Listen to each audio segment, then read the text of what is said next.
So today I'm going to present the topic on next generation sequencing.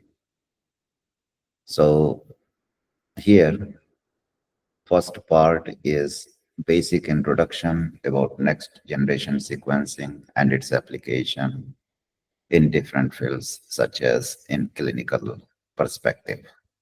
So this is what I'm going to present.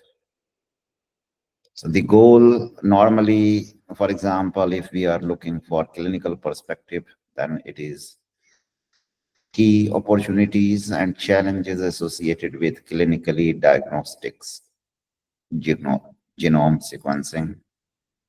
Then we could go for application, examples, aspects of clinical utilities, ethics and consent, analytic and post-analytic considerations, then professional implications. In general, the cost for NGS or next generation sequencing was like this until 2015. But now in 2025, the cost is quite reduced. Currently, the cost is almost 1/4 or even less than this cost. So it is quite cheaper now with respect to last 5-10 years.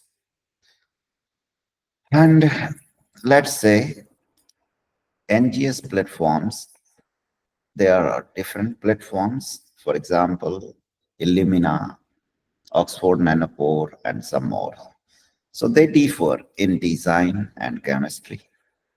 Fundamentally related to sequencing of thousands or to millions of colonially amplified molecules in a massively parallel manner. Orders of magnitude, more information continue to evolve.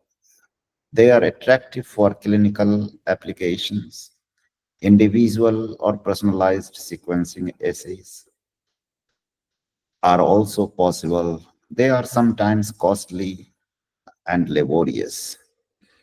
Then, for example, there is one sequencing, which is, let's say, pyrosequencing, sequencing by ligation, hydrogen ion generation, reversible dye terminators, or that is Illumina, which is the most common.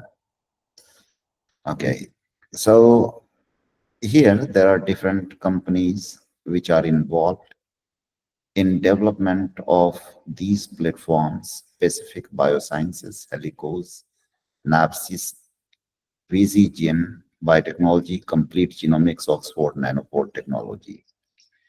Then if we are going for applications of NGS and their examples, for example, cancer is most common, then diabetes, then it is, let's say, the other diseases, nervous system disorders, and many more things are there. They are sequenced overall. You could go for whole genome sequencing, whole exome sequencing, or transcriptome sequencing, and many more. So inherited conditions and challenges and opportunities.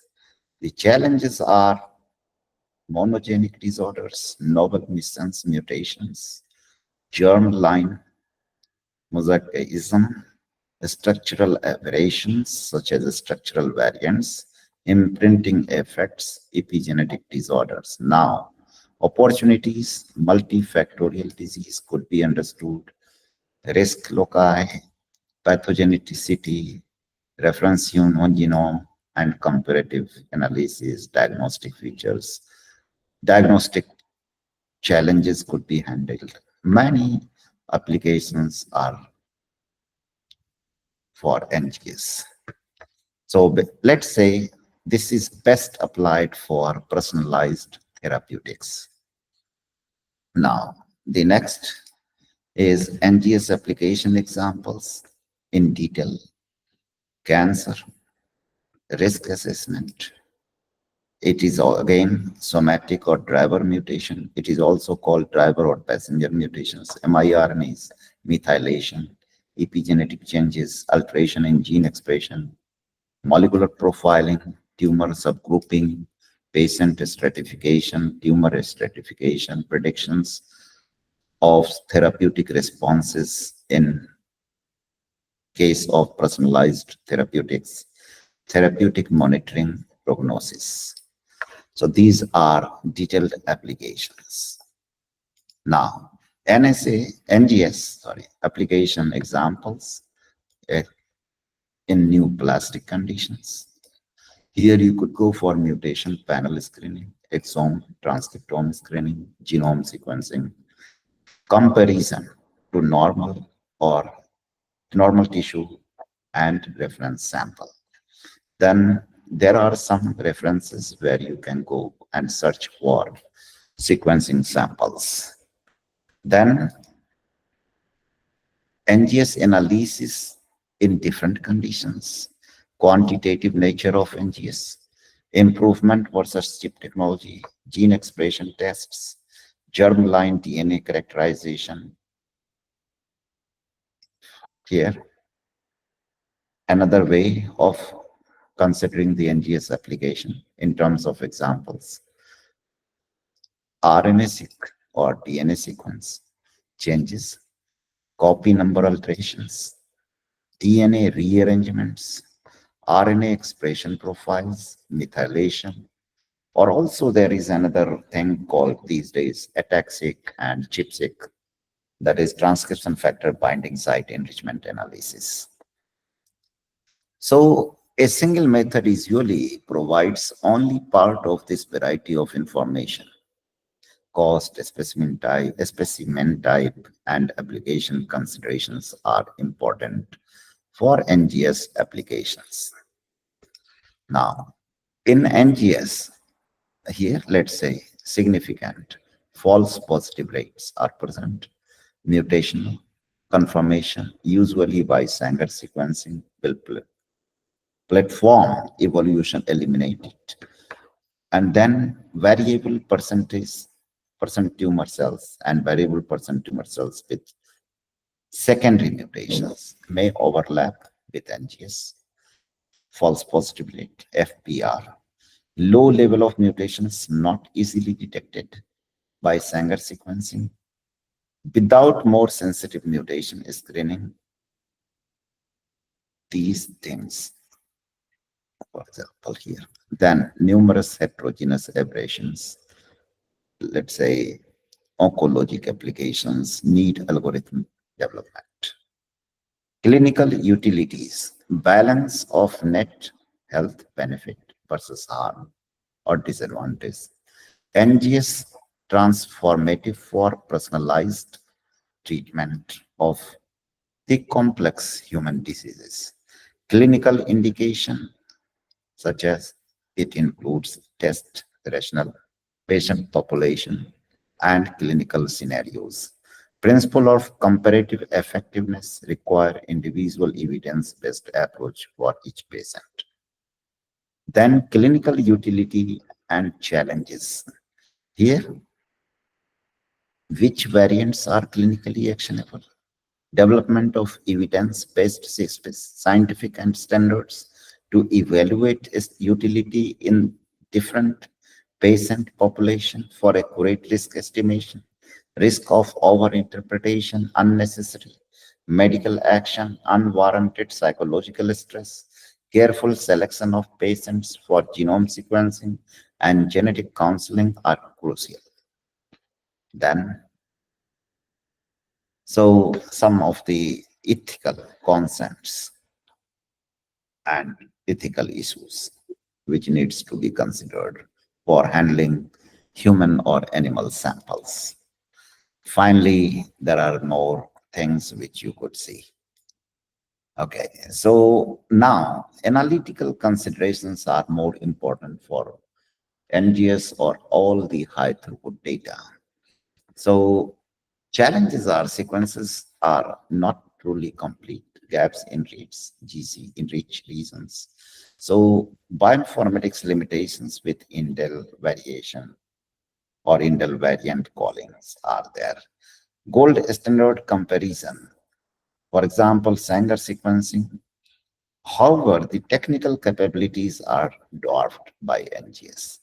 Regardless, all NGS steps must be evaluated and quality control metrics must be in place. Is sequencing portions of reference genome sufficient? Development of reference materials for meaningful validation is key in this way. Then you could go for more references. Then here it comes bioinformatics, which is crucial part for handling all the high throughput data and similarly NGS data. But these things I will discuss for each type of NGS, the steps involved. And for this, I have selected the first and most common approach, that is RNA-Seq analysis steps. So there are some more details which you need to know about NGS applications and bioinformatics applications for NGS data handling.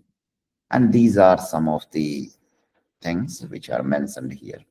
But there is no need to discuss in details these things. These are these days with the advancement in different computational approaches and technologies, it is quite easy to handle and analyze the high throughput data. So first method or approach which I have selected is RNA sequence analysis pipeline tutorial.